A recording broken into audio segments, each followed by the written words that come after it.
इस साल देश में 5 राज्यों में चुनाव होने हैं। छत्तीसगढ़, मध्य प्रदेश, मिजोरम, तेलंगाना और बीजेपी का सबसे ज्यादा फोकस जिस राज्य पर है वो है राजस्थान। जी हाँ, 5 राज्यों में होने वाले चुनाव में बीजेपी का सबसे ज्यादा ध्यान राजस्थान पर है और इसका कारण सिर्फ यही है कि बीजेपी को सबसे ज्यादा उम्मीद भी राजस्थान से ही है।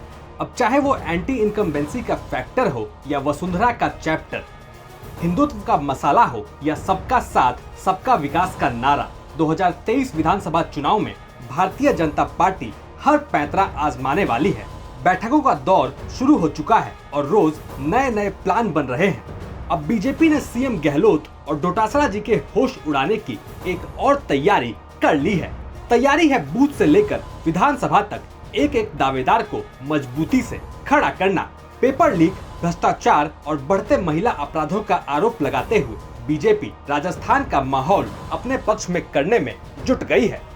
पार्टी ने चुनाव में जिताऊ उम्मीदवार ढूंढने की मुहिम शुरू कर दी है।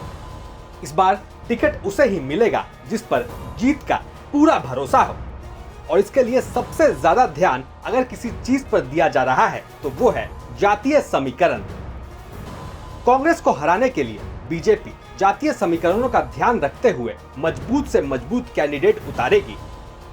ये भी देखा जाएगा कि गहलोत की योजनाओं का जमीन और पब्लिक के बीच कितना असर हुआ है और उससे कैसे निपटा जाए।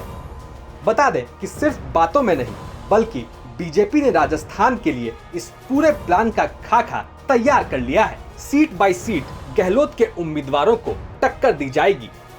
इस पूरे प्लान को जमीन पर उतारने के लिए बीजेपी ने एक खास और अलग पॉलिटिकल फीडबैक विभाग भी बना लिया है। ये विभाग राजस्थान के सभी विधानसभा सीटों पर ग्राउंड रियलिटी की जानकारी सीधा हाईकमान को देगा और पार्टी इसी आधार पर उम्मीदवार भी उतारेगी। अब बीजेपी की इस जोरदार तैयारी से कांग्रेस से पहले बीजेपी वालों के ही हाथ पांव फूल गए हैं, क्योंकि पार्टी नेताओं से पूछेगी 5 साल विपक्ष में रहकर क्या किया।